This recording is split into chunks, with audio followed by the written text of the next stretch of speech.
मेरा नाम अंजलि है। हम 4 बहनें थे और हमारा एक भाई था जो कि तीसरे नंबर का था और मेरी 2 बड़ी बहनों से छोटा था। मेरी दोनों बड़ी बहनों की शादी हो चुकी थी। अब मेरे भाई राहुल की शादी का नंबर था, मगर वो शादी नहीं करना चाहता था। उसका कहना था कि अब वो पहले अपनी बाकी की 2 बहनों की भी शादी कर देना चाहता है, उसके बाद ही अपनी शादी करेगा। मम्मी तो भाई को बहुत समझाती थी कि पहले तुम अपनी शादी कर लो, घर में बहू आ जाएगी तो मुझे बेटियों की शादी करने में आसानी होगी, मगर वो मम्मी की बात मानता ही नहीं था। लेकिन मैंने तो अपनी मम्मी को साफ मना किया हुआ था कि मैं पहले पढ़ाई करना चाहती हूँ, मैं अभी शादी नहीं करना चाहती। जबकि मेरी सबसे छोटी बहन रिया, उसे तो पढ़ाई लिखाई का कोई शौक ही नहीं था। मैंने मम्मी से बोल दिया था कि आप चाहो तो इसकी शादी कर सकती हो। मेरा भाई मुझसे 2 साल बड़ा था। मुझसे छोटी मेरी अभी एक और बहन थी। मेरा भाई जिस कॉलेज में पढ़ता था, उसका उसी कॉलेज का एक फ्रेंड था जो हमारे घर पर कभी कभी आ जाता था। देखने में बहुत अच्छा था और मेरे भाई की ही उम्र का था, मगर मैंने नोटिस किया था कि वो जब भी हमारे घर पर आता था मुझे बड़ी घूर घूर कर देखता था और मुझे देख देख कर धीमे धीमे स्माइल पास किया करता था। लेकिन कभी भी मैंने उसकी मुस्कुराहट का जवाब नहीं दिया था। पता नहीं वो अपने आप को क्या समझता था। एक बार मैं घर पर अकेली थी जब वो मेरे भाई के बारे में पूछता हुआ हमारे घर आ गया था।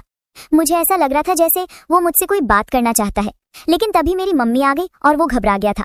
मैं धीरे धीरे उसके इशारे समझ रही थी। मुझे वो लड़का बुरा लगने लगा था। शक्ल सूरत का वो जरूर अच्छा था, मगर उसकी नियत मुझ पर थी। मैंने उसके बारे में अपनी मम्मी या भाई किसी को भी नहीं बताया था। मैं नहीं चाहती थी कि उस लड़के से मेरे भाई की दोस्ती खराब हो। लेकिन अब जब भी वो हमारे घर पर आता था, मैं दूसरे कमरे में चली जाती थी। मैं नोटिस करती थी कि उसकी नजरें मुझे तलाश कर रही हैं। मेरी पढ़ाई चालू थी और मैं अपनी पढ़ाई पर ज्यादातर ध्यान दिया करती थी। फालतू बातों से मैं बहुत दूर थी, क्योंकि मैं डरती थी कि गलत कामों में पड़ने से मेरी पढ़ाई का नुकसान हो जाएगा। कुछ दिन इसी तरह से गुजर गए। मैं कॉलेज गई हुई थी। कॉलेज से जब घर आई तो मैंने देखा कि हमारे घर में मेहमान थे। इन सारे मेहमानों को देखकर मैं चौंक गई थी। ये कोई नए लोग लग रहे थे, इनको तो मैं जानती भी नहीं थी। फिर मेरी छोटी बहन रिया ने मुझे बताया कि ये भैया के दोस्त आर्यन की फैमिली है। मैंने कहा, अच्छा, तो उसकी फैमिली हमारे घर पर क्या करने आई है? मेरी बहन मुझे देखकर हंसने लगी और कहने लगी कि आपका रिश्ता आर्यन के लिए उसकी माँ लेकर आई है। मैं तो अपनी बहन की बात सुनकर चौंक गई थी। मैंने कहा कि इस लड़के की इतनी हिम्मत कि उसने अपनी माँ को रिश्ता लेकर ही मेरे घर भेज दिया। मेरी बहन कहने लगी कि दीदी, अब कुछ भी हो, लड़का बहुत अच्छा है और आप नहीं जानती कि भैया के सारे दोस्तों में आर्यन सबसे ज्यादा अमीर है। इसके पिता तो इस दुनिया में नहीं है, लेकिन इसके पिता बहुत सारी प्रॉपर्टी छोड़ गए हैं जो आर्यन की ही नाम पर है। अगर आपकी शादी इसके साथ हो गई तो आप इसके घर में राज करोगी। मैंने अपनी बहन से चिढ़ते हुए कहा कि तुम खामोश हो जाओ। मैंने मम्मी से साफ साफ इनकार किया हुआ है कि मैं शादी नहीं करूंगी।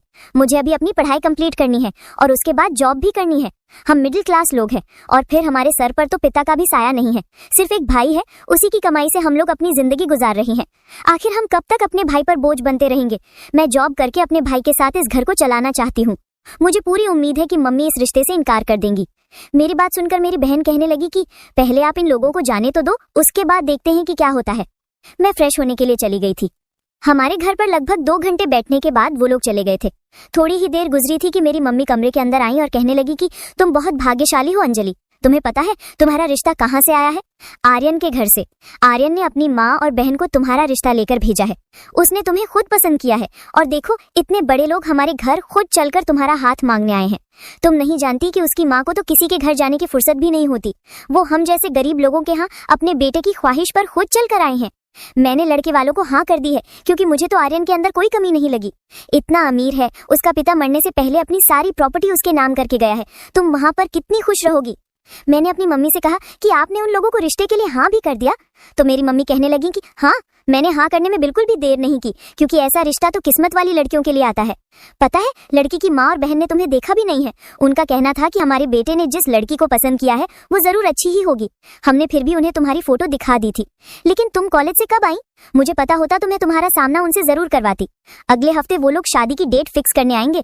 तुम नहीं जानती कि मैं और तुम्हारा भाई इस रिश्ते से कितने खुश हैं। मैंने अपनी मम्मी से कहा कि मम्मी, आप होश में तो हो? आपको नहीं पता कि आप क्या कह रही हो? मेरी मम्मी कहने लगी कि होश में तो अब तुम्हें आना होगा। छोड़ दो ये जॉब करने की जिद और खामोशी से शादी करके अपना घर बसाओ। मैंने कहा, मम्मी, मुझे वो लड़का पसंद नहीं है, मैं उससे शादी नहीं कर सकती। मेरी मम्मी कहने लगी कि देखो, मैं उन लोगों को हाँ कह चुकी हूँ और वो बहुत अमीर लोग हैं। अगर किसी को पता चल गया कि तुम उस लड़के को पसंद नहीं करती तो लोग हमें बेवकूफ समझेंगे और कहेंगे कि इतना अच्छा रिश्ता इन लोगों ने ठुकरा दिया।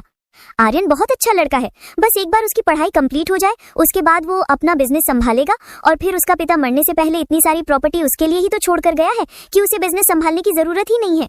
मेरी मम्मी खुश होते हुए मुझे गले से लगाने लगी और कहने लगी कि तुम नहीं जानती कि मैं इस रिश्ते से कितनी खुश हूँ। मैं चाहती हूँ कि मेरी छोटी बेटी के लिए भी ऐसे ही परिवार से रिश्ता आए। तुम्हारी दोनों बड़ी बहनें तो बेचारी बड़ी परेशानी भरी जिंदगी गुजार रही हैं, लेकिन मैं तुम्हारी तरफ से बेफिक्र रहा करूंगी, क्योंकि मेरी बेटी एक ऐसे परिवार में जा रही है जहाँ के लोग तो अमीरी से बहुत मशहूर हैं। मैंने कहा, मम्मी आप ये कैसी बातें कर रही हैं? क्या आप अपनी बेटी की शादी इसलिए करना चाहती हैं कि आर्यन अमीर है? वो अमीर हुआ और उसने मुझे खुश नहीं रखा तो मेरे लिए ये अमीरी किस काम की? मेरी मम्मी कहने लगी कि शुभ शुभ बोला करो, तुम वहाँ क्यों खुश नहीं रहोगी? आखिरकार तुम्हें आर्यन ने खुद पसंद किया है और वो तुम्हें प्यार क्यों नहीं देगा? वो तुम्हें बहुत प्यार करेगा। मुझे अपनी मम्मी पर बहुत गुस्सा आ रहा था। आखिरकार वो मुझसे बिना पूछे लड़के वालों को हाँ कैसे कर सकती थी? मेरे घर में तो इस रिश्ते से सब बहुत खुश थे, मगर मैं और आगे पढ़ना चाहती थी, लेकिन मेरी चाहत को किसी ने नहीं समझा। मैंने भैया राहुल से भी बात करने की कोशिश की तो भैया ने भी यही कहा कि आर्यन बहुत अच्छा लड़का है, और मैं तो चाहता था कि काश मेरी किसी बहन की शादी आर्यन के घर में हो जाए, लेकिन कभी मेरी आर्यन से बात करने की हिम्मत ही नहीं हुई, क्योंकि उसका और हमारा कोई मेल नहीं है। वो कहाँ है और हम कहाँ, लेकिन फिर भी उसने तुम्हें पसंद कर लिया और अपने घर वालों को रिश्ता लेकर भी भेजा। मैं इस बात से बहुत खुश हूँ। अब बस मैं जल्दी ही तुम्हारी शादी आर्यन के साथ कर दूंगा। भाई की बातें सुनकर भी मैं चौंक गई थी। मेरी बात को कोई समझने की कोशिश ही नहीं कर रहा था कि मैं जॉब करना चाहती हूँ। मेरे भाई ने कहा था कि मैं इस घर के हालात संभालने के लिए अकेला ही काफी हूँ, तुम्हें जॉब करने की जरूरत नहीं है। और फिर घर वालों की खुशी के आगे मैंने अपनी खुशी को दफन कर दिया था। सबसे ज्यादा गुस्सा तो मुझे आर्यन पर आ रहा था, जिसकी वजह से मेरा ये सपना टूटा था। उसने मेरे घर रिश्ता भेजकर बहुत बड़ी गलती की थी, क्योंकि मेरे दिल में उसके लिए कोई फीलिंग्स नहीं थी। मैं उस लड़के से और भी ज्यादा चढ़ने लगी थी। एक हफ्ते बाद ही उसकी फैमिली हमारे घर आकर शादी की डेट फिक्स कर गई थी और मेरे लिए बहुत सारे गिफ्ट्स भी आए थे, मगर मैंने उनमें से किसी भी गिफ्ट को खोल कर नहीं देखा था, क्योंकि मुझे ना तो अपनी शादी में कोई इंटरेस्ट था और ना ही अपने ससुराल वालों में कोई इंटरेस्ट था। मगर जिस किसी को भी ये बात पता चल रही थी कि मेरा रिश्ता कपूर इंडस्ट्रीज के मालिक आर्यन कपूर से लग गया है, तो वो लोग मुझे बहुत ही भाग्यशाली कह रहे थे। आर्यन मेरे भाई का दोस्त था, उसने मेरे भाई की भी कई बार मदद की थी। कई बार जब मेरे भाई को पैसों की जरूरत हुई थी तो उसने मेरे भाई को दे दिए थे, जिसको मेरा भाई फिक्र से ही उसे लौटा दिया करता था। घर में चारों तरफ शादी का माहौल छाया हुआ था। मेरी मम्मी ने भी मेरे लिए काफी कुछ जोड़ कर रखा था, मगर आर्यन ने भैया से बोल दिया था कि ना तो उसे दहेज चाहिए और ना ही उसे कोई जेवर, बस वो मुझे पसंद करता है और उसको सिर्फ और सिर्फ मुझसे ही मतलब था। इस बात पर तो मेरे घर वाले उसका और उसकी फैमिली का एहसान बहुत ज्यादा मान रहे थे। फिर मेरी शादी वाला दिन भी आ गया। मैं उस दिन बहुत रोई थी जब मेरे सारे सपने टूट रहे थे, और फिर विदा होकर मैं अपनी ससुराल चली आई थी। मेरे ससुराल वाले इतने अमीर थे कि मेरी शादी में किसी चीज की कोई कमी नहीं थी। आर्यन की शादी खूब धूमधाम से की गई थी। मेरा स्वागत भी घर के अंदर बहुत अच्छे तरीके से किया गया था। आर्यन बहुत खुश नजर आ रहा था, मगर मैं उदास थी। मगर अब जो भी था, जैसा भी था, वो मेरा पति था, और मैंने अपने दिल में ठान लिया था कि अब मुझे सारी बातों को भूलकर अपनी नई जिंदगी की शुरुआत करनी ही पड़ेगी, क्योंकि अब तो मेरी शादी हो चुकी है, अब कुछ नहीं हो सकता। मैं दुल्हन बनी हुई अपने पति का कमरे में इंतजार कर रही थी। शायद मेरा ये इंतजार ज्यादा देर तक का होने वाला था, क्योंकि ये लोग तो अमीर थे और सुबह को देर तक उठते थे। उनके लिए रात खराब करना तो नॉर्मल सी बात थी। मैं कमरे में चारों तरफ कमरे की सजावट को देख रही थी, जिसकी डेकोरेशन बहुत ही अच्छी की गई थी, और कमरे में एक अजीब सी खुशबू फैली हुई थी जो मुझे बहुत पसंद आ रही थी। रात के लगभग 2 बजे मेरा पति कमरे के अंदर आया और आते ही मेरे करीब बैठ गया। उसने प्यार से मेरा घूंघट उठाया और कहने लगा कि तुम नहीं जानती अंजलि, मुझे आज के दिन का कितनी बेसब्री से इंतजार था। फाइनली आज तुम मेरे सामने मेरी पत्नी बनकर बैठी हुई हो। मैं तुम्हें बहुत पसंद करता था। कई बार मैंने तुमसे अपनी मोहब्बत जाहिर करने की कोशिश की, मगर हमारे बीच में कोई ना कोई आ गया था, या फिर तुम मुझसे दूर दूर रहने लगी थी। इसलिए मैंने फैसला किया कि मैं तुम्हारी भावनाओं के साथ खिलवाड़ नहीं करूंगा, बल्कि मैं तुम्हें अपनी पत्नी बनाकर तुम्हारी हर ख्वाहिश को पूरा करूंगा। यही वजह थी कि मैंने अपने घर में अपनी पसंद के बारे में बता दिया और मेरी माँ बहनें खुशी खुशी तुम्हारा हाथ मांगने के लिए चली गईं। मैं अपने पति से कोई बात नहीं कर रही थी। वो कहने लगा कि तुम मुझसे कोई बात नहीं करोगी, क्या तुम्हें मैं पसंद नहीं हूँ? मैंने कहा नहीं, ऐसी कोई बात नहीं है, तुम बहुत अच्छे हो। जब मैंने ये बात कही तो वो मुस्कुराने लगा था। अभी मैं आगे उससे कुछ और बात करती, इतने में ही उसके मोबाइल की रिंग बजने लगी और वो एक्सक्यूज मी कहते हुए बेड से उठा और एक तरफ जाकर कॉल अटेंड करने लगा। पता नहीं इतनी रात को किसकी कॉल आई थी। मैं वेट कर रही थी कि कब वो बात पूरी करने के बाद मेरे पास आकर दोबारा से बैठ जाए। जबकि मैं अब उसकी पत्नी बन चुकी थी, इसलिए मेरे दिल में उसके लिए अच्छे ख्याल पैदा होने लगे थे। वैसे भी अब पुरानी बातों को याद करने से कोई फायदा नहीं था। इंसान को अपनी नई जिंदगी की शुरुआत हमेशा खुशी खुशी करनी चाहिए। मैं खुश होने लगी थी, मगर शायद मेरी ये खुशी कुछ समय की ही थी। मेरी थोड़ी सी ही खुशी को अचानक किसी की नजर लग गई थी।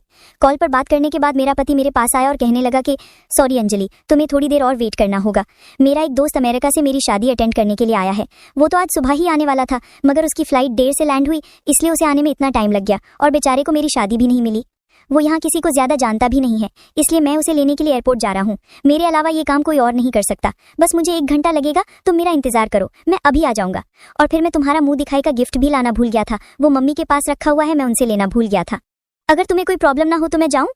मैंने अपने पति से कहा कि हाँ आप चले जाओ। तो मेरा पति कहने लगा कि तुम्हें इन दुल्हन के कपड़ों में बहुत भारी भारी महसूस हो रहा होगा, तुम एक काम करो, इन्हें चेंज कर लो और इजी हो जाओ। इन कपड़ों की वजह से तुम्हें थकावट महसूस नहीं होगी। मैं अभी आ जाऊंगा तो अपने हाथों से तुम्हें मुंह दिखाई का गिफ्ट दूंगा। ये कहकर मेरा पति मुस्कुराने लगा था। मैंने उससे कहा कि अच्छा ठीक है। तो वो कमरे से बाहर चला गया और मैंने सोचा कि इमरजेंसी तो हर इंसान के साथ लगी रहती है। जब तक मेरा पति घर आता है मैं दूसरे कपड़े पहन लेती हूँ और दोबारा से तैयार हो जाती हूँ, क्योंकि मेरा मेकअप भी थोड़ा खराब सा होने लगा था। मैंने अपनी अलमारी खोलकर कपड़े निकाले तो देखा कि अलमारी में एक से एक डिजाइनर और खूबसूरत कपड़े रखे हुए थे। मैंने उनमें से एक सिंपल सा सूट निकालकर पहन लिया और थोड़ा सा मेकअप भी कर लिया और फिर मैं बेड पर बैठकर अपने पति का इंतजार करने लगी।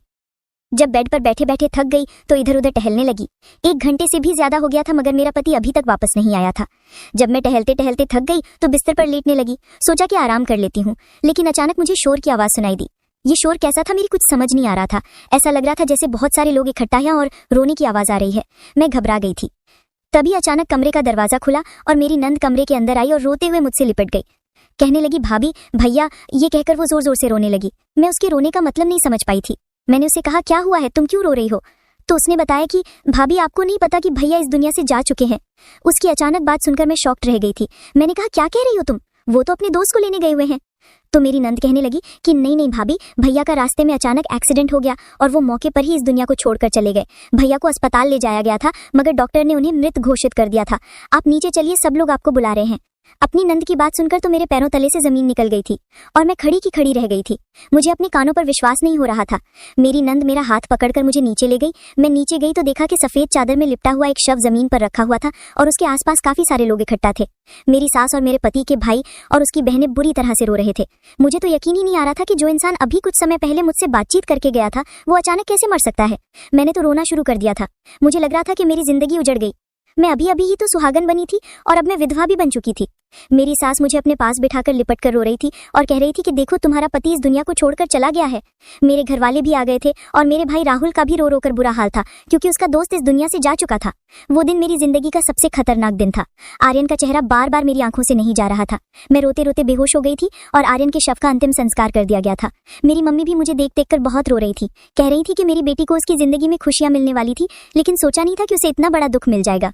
मैं इतनी बुरी तरह से रो रही थी अपने पति को याद कर करके। मेरी हालत पागलों जैसी हो गई थी मगर मैं अपनी होशो हवास खो बैठी थी। मुझसे इस बात का सब्र नहीं हो रहा था कि मेरा पति मुझे इस दुनिया से इतनी जल्दी छोड़कर कैसे जा सकता है। वो तो अपने दोस्त को एयरपोर्ट से लेने गया था। उसने कहा था कि वो अभी 1 घंटे में आ रहा है, मगर वो मुझे इस तरह से छोड़कर गया कि दोबारा वापस ही नहीं आया। मेरी सास ने मेरी मम्मी से कहा था कि ये हमारे बेटे की विधवा है, हमारे घर पर ही रहेगी। कई दिन गुजर चुके थे, मेरे घर वाले भी मेरे घर से जा चुके थे और मैं अपनी ससुराल में ही अपने पति की विधवा बनकर जिंदगी गुजार रही थी। मेरे पति की मौत को 1 हफ्ता हो गया था जब मेरी तबीयत खराब हुई और मेरी सास ने मुझे दवाई खाने के लिए कहा था। वो दवाई खाने के बाद मेरे सर में दर्द रहने लगा था और मैं बस सारा दिन सोती रहती थी। एक दिन मेरी तबीयत बहुत ज्यादा खराब हो रही थी, मुझे सांस नहीं आ रही थी और मैं सांस लेने के लिए पागलों की जैसी हरकतें कर रही थी। कभी अपने आप को पीटने लगती तो कभी घर का सामान उठा उठा कर फेंक रही थी, क्योंकि मैं बस चाहती थी कि मुझे किसी तरह से सांस मिल जाए। और फिर मैं इसी तरह तड़पते तड़पते बेहोश हो गई। शायद मैं 2-3 दिन तक बेहोश रही थी, लेकिन जब मेरी आंख खुली और मुझे होश आया तो मैंने देखा कि मैं अस्पताल में हूँ। मेरे बराबर में नर्स थी। उसने मुझसे कहा कि आप अब कैसा महसूस कर रही हो? मैंने उससे कहा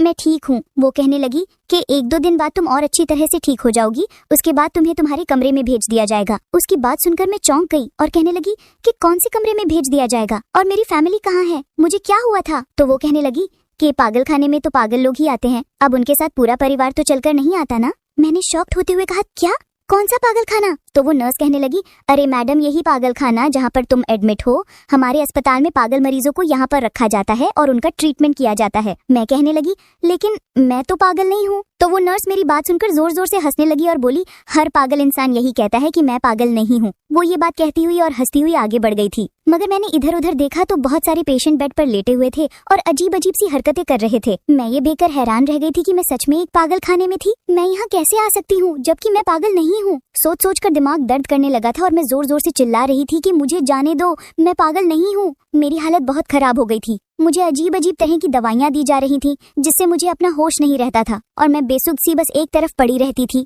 मेरी समझ नहीं आता था कि मुझे यहाँ कौन लेकर आया था। यहाँ पर पागलों के लिए अलग छोटे छोटे कमरे बने हुए थे, बिल्कुल किसी जेल की तरह, और मुझे भी इन कमरों में से एक छोटा सा कमरा दिया हुआ था, जिसमें रहने के बाद मुझे ऐसा लगता था जैसे मैं किसी जेल में कैद हूँ। यहाँ के पागल एक दूसरे को नुकसान न पहुँचाएं, इसलिए उनको अलग अलग रखा गया था। लेकिन मैं बार बार वार्डन से चिल्ला चिल्ला कर कहती थी कि मैं पागल नहीं हूँ, मुझे यहाँ कौन लेकर आया है, प्लीज मुझे बताओ, प्लीज मेरे घर वालों को फोन करो, मैं यहाँ से जाना चाहती हूँ। लेकिन मेरी आवाज की कोई सुनवाई नहीं होती थी। मैं इसी तरह से चीखती रहती थी, चिल्लाती रहती थी, और ज्यादा अपने दिमाग पर जोर डालने की वजह से मेरा दिमाग बहुत कमजोर होता जा रहा था। एक दिन आधी रात का समय था जब मैं अपने बिस्तर पर लेटी हुई थी। एक वार्डन मेरे पास आई और कहने लगी कि तू तो बड़ी खूबसूरत है, क्या तू सच में पागल नहीं है? मुझे लगा वो मेरी मदद करने के लिए आई है, शायद मुझे पागल खाने से निकाल दे। मैंने कहा हाँ, सच में मैं पागल नहीं हूँ। तो वो कहने लगी अच्छा तो फिर ठीक है, मैं तेरी मदद करती हूँ यहाँ से निकलने में, लेकिन उसके लिए तुझे डॉक्टर को खुश करना होगा। मैं समझ नहीं पाई थी कि वो किस डॉक्टर की बात कर रही थी। तब उसने मुझे सोच भरी एक्सप्रेशन में गुम देखा तो कहने लगी अरे तू परेशान मत हो, मैं तुझे यहाँ से निकलवा दूंगी, मैं जानती हूँ कि तू पागल नहीं है। उसकी बात सुनकर मैं खुश हो गई थी। मुझे लगा कि शायद वो मेरी मदद कर रही है, लेकिन वो मेरी मदद नहीं कर रही थी, बल्कि वो तो बड़ी प्लानिंग के साथ मेरे पास आई थी और फिर मुझे लेकर सीनियर डॉक्टर्स के केबिन में चली गई। उसने मुझे डॉक्टर के हवाले करते हुए कहा डॉक्टर साहब, मैं जानती हूँ ये बेचारी पागल नहीं है, इसे आपकी मदद की जरूरत है। डॉक्टर ने मुझे सर से लेकर पैर तक देखा और कहने लगा तो मैं इसकी मदद जरूर करूंगा। मैंने जल्दी से डॉक्टर के सामने हाथ जोड़ लिए। मेरी आंखों में आंसू थे और मैं हाथ जोड़कर बार बार सर हिलाते हुए कह रही थी कि प्लीज डॉक्टर साहब मुझे यहाँ से निकाल दो, मैं पागल नहीं हूँ। तो वो डॉक्टर जल्दी से मेरे हाथ पकड़ते हुए कहने लगा कि हाँ मैं जानता हूँ तुम पागल नहीं हो, तभी तो मैंने तुम्हें अपने पास बुलाया है। वो मुझसे कहने लगा तुम यहाँ बैठो, मैं अभी आया। उसकी बात सुनकर मैं तसल्ली से बैठ गई। डॉक्टर और वार्डन दोनों ही केबिन से बाहर चले गए थे। डॉक्टर ने दरवाजा बाहर से बंद कर दिया। मैं देख रही थी कि वो दोनों आपस में कुछ बात कर रहे थे, क्योंकि मुझे खिड़की से वो दोनों साफ नजर आ रहे थे। मैं खिड़की के करीब गई और उन लोगों की बातें सुनने लगी। मैंने देखा कि डॉक्टर अपनी जेब से नोटों की एक मोटी गड्डी वार्डन को दे रहा था और उससे कह रहा था कि आज तुमने मेरा दिल खुश कर दिया, ये लड़की तो सच में बहुत खूबसूरत है,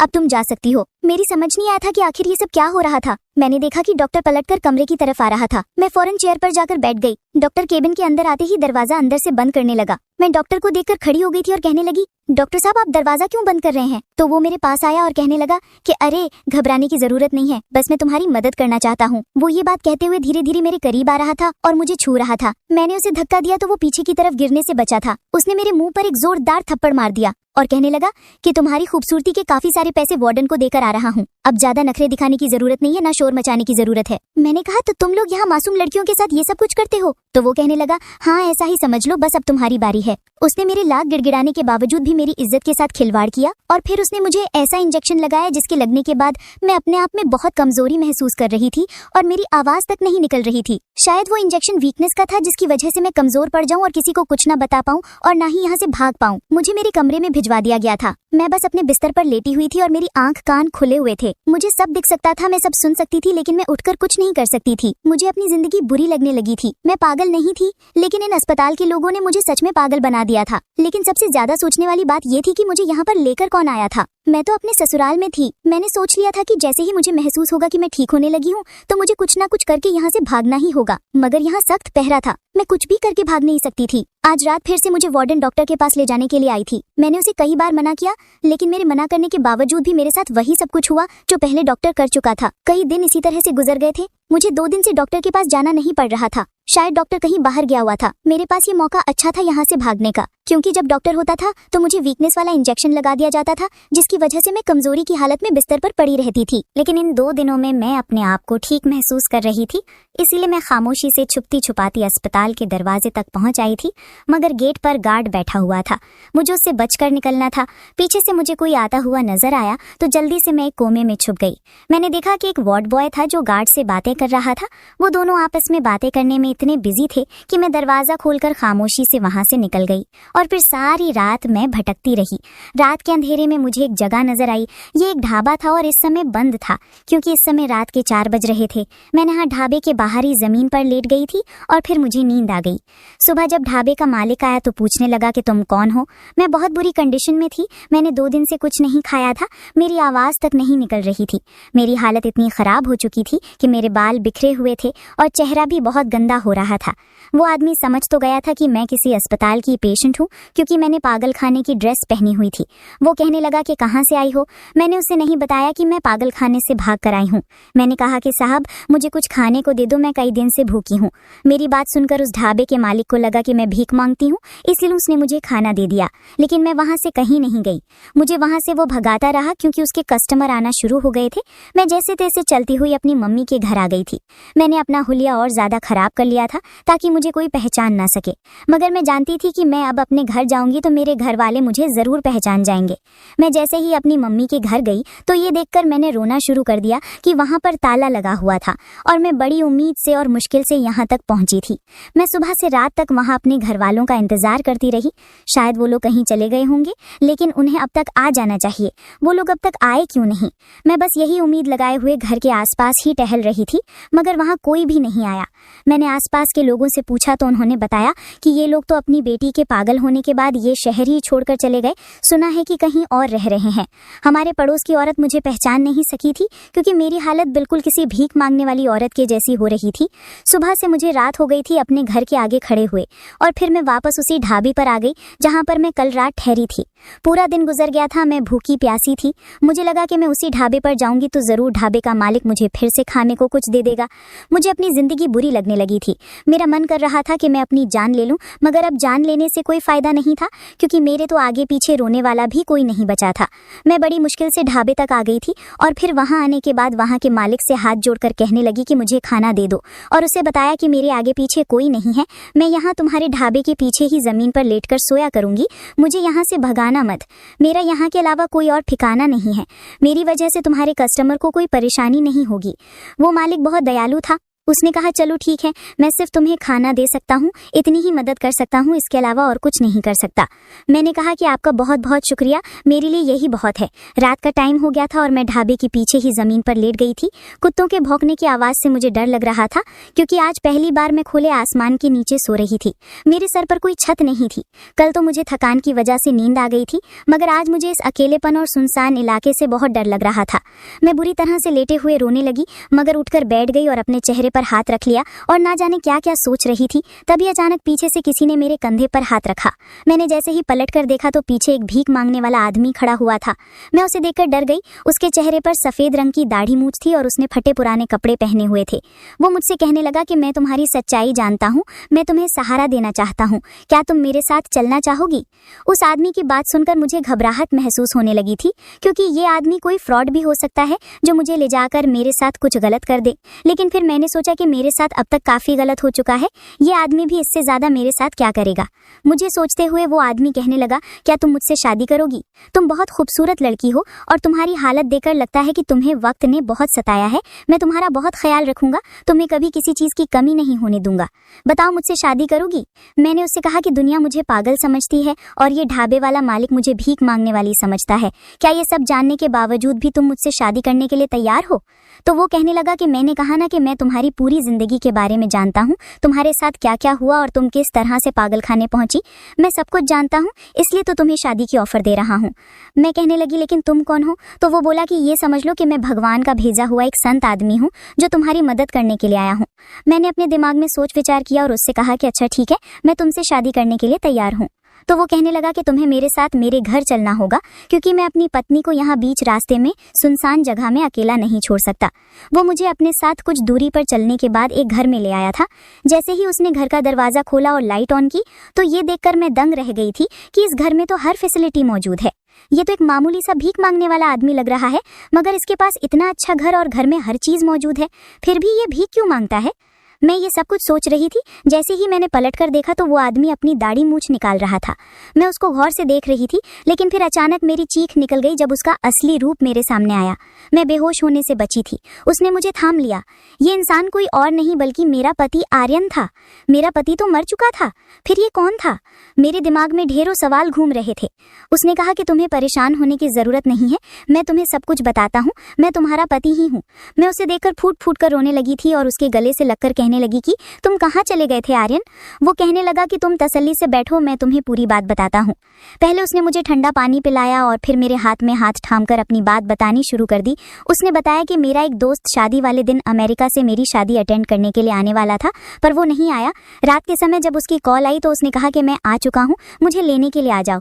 मैं उसको लेने के लिए ही जा रहा था और कार में बैठा हुआ था जब अचानक मेरे दोस्त की फिर से कॉल आई। मैंने कॉल रिसीव की और अपने दोस्त से कहा कि तुम 5 मिनट इंतजार करो, बस मैं एयरपोर्ट तक आने ही वाला हूँ। मेरा दोस्त मेरी बात सुनकर हैरान रह गया और कहने लगा कि तुम एयरपोर्ट पर क्यों जा रहे हो जबकि तुम्हारी शादी की पहली रात है। मैंने सोचा तुमसे पूछता हूँ कि तुम अभी तक अपनी पत्नी के पास गए या नहीं। मैं उसकी बात सुनकर हंसने लगा और कहने लगा कि तुम ये कैसी पागलपन वाली बातें कर रहे हो। तुमने अभी मुझे कॉल किया था और कहा था कि मैं एयरपोर्ट पर हूँ, मुझे लेने के लिए आ जाओ। बस मैं तुम्हें ही लेने के लिए आ रहा हूँ। वो मुझे यकीन दिलाने की कोशिश कर रहा था कि तुम्हें किसी ने बेवकूफ़ बनाया है। मैंने तुम्हें कॉल नहीं की, तुम देख सकते हो मेरे नंबर से तुम्हें कॉल नहीं आई होगी। मैंने ड्राइविंग करते हुए मोबाइल पर ध्यान दिया और चेक किया कि किसके नंबर से कॉल आई थी, लेकिन ये देखकर मैं दंग रह गया कि वो कॉल मेरे दोस्त के नंबर से नहीं आई थी। अभी मेरा ध्यान मोबाइल पर ही था कि अचानक पीछे से किसी ने मेरी गाड़ी को जोरदार टक्कर मारी और मेरी गाड़ी दूर जाकर एक पेड़ से टकराई थी और फिर उसके बाद मैं बेहोश हो गया। जब मुझे होश आया तो मैं अपने फैमिली डॉक्टर के यहाँ एडमिट था। मुझे जल्दी ही 1 घंटे के बाद होश आ गया था। मुझे काफ़ी सारी चोटें आई थी। मेरे फैमिली डॉक्टर ने मुझे एक ऐसी बात बताई जिसने मेरे होश उड़ा दिए थे। वो कहने लगे कि तुम्हारा एक्सीडेंट नहीं हुआ था, बल्कि तुम्हारा एक्सीडेंट करवाया गया था। मैं जानता हूँ कि ये सब तुम्हारे साथ किसने किया है। हमारे फैमिली डॉक्टर मेरे पापा के बेस्ट फ्रेंड थे और उनको मेरी सौतेली माँ ने ढेर सारे पैसे दिए थे और कहा था कि आर्यन मर जाना चाहिए। उन्होंने मेरे फैमिली डॉक्टर से कहा था कि तुम आर्यन को जहर का इंजेक्शन लगा दो ताकि वो मर जाए, क्योंकि ये बात मेरी सौतेली माँ जानती थी कि मेरा इतना भारी एक्सीडेंट नहीं हुआ था। मेरे फैमिली डॉक्टर ने उनके कहने के मुताबिक पैसे ले लिए थे, लेकिन उन्होंने मुझे सब कुछ बता दिया था, क्योंकि मेरे फैमिली डॉक्टर जानते थे कि मेरी सौतेली माँ मेरे साथ ये सब कुछ क्यों कर रही है। वो एक ईमानदार इंसान है। दरअसल मैं अपने डैड का इकलौता बेटा था। मेरी मम्मी के मर जाने के बाद मेरे डैड ने मेरी सौतेली माँ से दूसरी शादी कर ली थी, जो अपने पहले पति से 2 बेटे और 1 बेटा लेकर आई थी। मगर मेरे पापा ने मरने से पहले सारी प्रॉपर्टी मेरे नाम कर दी। मेरी सौतेली माँ को इस बात का गुस्सा था कि उन्होंने सारी प्रॉपर्टी बराबर बराबर सारे बच्चों के हवाले क्यों नहीं की। उन्होंने मेरी सारी प्रॉपर्टी अपने नाम करवाने के लिए मेरा ये एक्सीडेंट करवाया और उन्होंने ही तुम्हें पागलखाने में भिजवाया था। उन्होंने पागलखाने के डॉक्टर को पैसे खिलाए और जब तुम्हारी तबीयत खराब हुई तो उन्होंने तुम्हें पागलखाने में भर्ती करा दिया और कहा कि इस लड़की को दवाइयाँ देकर पागल कर दिया जाए। उन्होंने तुम्हारे घर वालों को भी ये यकीन दिला दिया कि तुम पागल हो चुकी हो। मैं काफ़ी दिनों बाद रिकवर हुआ था। डॉक्टर अंकल ने मेरी सौतेली माँ के मुताबिक मुझे मृत घोषित कर दिया था और मेरे बजाय किसी और की डेड बॉडी उनके हवाले कर दी थी। मेरी सौतेली माँ अपने प्लान में कामयाब हो गई थी। उन्हें लगा कि मैं मर गया हूँ, मगर डॉक्टर अंकल ने मुझे अस्पताल से गायब करवा दिया और मुझे अपने घर पर कुछ दिन तक रखा और सबको यही बताया कि मैं मर चुका हूँ। जब मैं ठीक हुआ तो मुझे तुम्हारी याद आई। मैं तुमसे मिलना चाहता था। मुझे लगा कि इन लोगों ने तुम्हें तुम्हारे मायके भेज दिया होगा। मैंने अपनी पहचान बदल दी थी और मैं अपनी पहचान बदल कर तुम्हें ढूंढने की कोशिश कर रहा था। मैं तुम्हारे मायके के घर के बाहर पहरा देता था, मगर तुम मुझे वहाँ कभी दिखाई ही नहीं दी। मैं नहीं जानता था कि उन लोगों ने तुम्हारे साथ क्या किया, लेकिन मेरी नज़र अभी भी तुम्हारे मायके पर ही टिकी हुई थी कि तुम जहाँ भी होगी लेकिन कभी ना कभी अपने मायके ज़रूर आओगी। अब जब तुम अपने मायके गई तो मैं तुम्हें देखकर बहुत खुश हुआ था, मुझे बहुत सुकून मिला था, मगर तुम्हारी हालत देखकर मुझे बहुत अफसोस हुआ कि शायद मेरी वजह से ही उन लोगों ने तुम्हारी ये हालत की होगी। जब तुम अपने मायके पर ताला लगा हुआ देखकर यहाँ आई तो मैं तुम्हारे पीछे पीछे ही था और तुम्हारे साथ था कि अब मेरे होते हुए तुम्हें कोई नुकसान नहीं पहुंचा सकता। तुम्हें रोते हुए देखा तो मैंने सोचा कि अब मुझे तुमसे बात करनी ही होगी और इस तरह मैं तुम्हें अपने यहाँ लेकर आया हूँ। ये मेरे दोस्त का घर है। मेरे डैड ने दूसरे शहर में एक बंगला बनाया हुआ था, वो भी उन्होंने मेरे नाम किया था, लेकिन उस बंगले के बारे में मेरी सौतेली माँ और उसके बच्चे नहीं जानते। उस बंगले की चाबी मेरे एक दोस्त के पास है। हम सारे दोस्त मिलकर वहाँ पर पार्टी किया करते थे। मैं तुम्हें वहाँ लेकर जाऊँगा और हम दोनों वहाँ पर अपनी ज़िंदगी गुजारेंगे और अपनी ज़िंदगी की एक नई शुरुआत करेंगे। आर्यन की बातें सुनकर मेरी आंखों में आंसू आ गए थे। वो भी ज़िंदगी की एक बड़ी जंग जीत के आया था। फिर मैंने उसे बताया कि मेरे साथ पागलखाने में क्या क्या हुआ था। उसे बहुत अफसोस हुआ था मेरी हालत को देखकर, मगर फिर उसने मुझे समझाया और तसल्ली दी कि तुम्हें परेशान होने की ज़रूरत नहीं है। तुम वो सब कुछ एक सपना समझकर भूल जाओ और अपनी ज़िंदगी की शुरुआत करो। अब तुम्हारी हकीकत यही है कि मैं तुम्हारे साथ हूँ और अब तुम्हें मुझसे कोई भी अलग नहीं कर सकता। इस तरह आर्यन और मैं उस बंगले पर चले गए थे। वहाँ जाने के बाद मेरे पति ने नौकरी करना शुरू कर दी और अपनी काबिलियत के बलबूते पर दोबारा से उसने एक अच्छा बिजनेस सेटअप बना लिया। हम लोगों ने बहुत सब्र किया था। जो कुछ आर्यन के सौतेली माँ ने हम दोनों के साथ किया था, ज़रूर भगवान उनको उनके किए की सज़ा देगा। मेरे घर वालों को लोगों ने उल्टी सीधी बातें कहकर तंग कर दिया था। लोग उनसे कहते थे कि तुम्हारी बेटी मनहूस है, शादी की पहली रात ही अपने पति को खा गई और अब पागल खाने में बैठी हुई है। मेरी माँ और मेरे भाई राहुल से ये सारी बातें बर्दाश्त नहीं हुई, इसलिए उन्होंने तंग आकर वो मोहल्ला ही छोड़ दिया। लेकिन अपने पति के साथ अब आसान ज़िंदगी गुजार रही हूँ और अब बहुत खुश हूँ। तो आज की हमारी कहानी आपको कैसी लगी, कमेंट बॉक्स में ज़रूर बताना। आपका एक कमेंट हमारे लिए बहुत महत्वपूर्ण है, तो प्लीज़ कहानी सुनने के बाद कमेंट में अपनी राय ज़रूर देना। उम्मीद करती हूँ आपको हमारी कहानी पसंद आई होगी। कहानी पसंद आई है तो वीडियो को लाइक करें। रोज़ एक नई कहानी सुनने के लिए हमारे चैनल को भी सब्सक्राइब करें और हाँ, नोटिफिकेशन बेल को ज़रूर दबाएं ताकि अगली अपडेट सबसे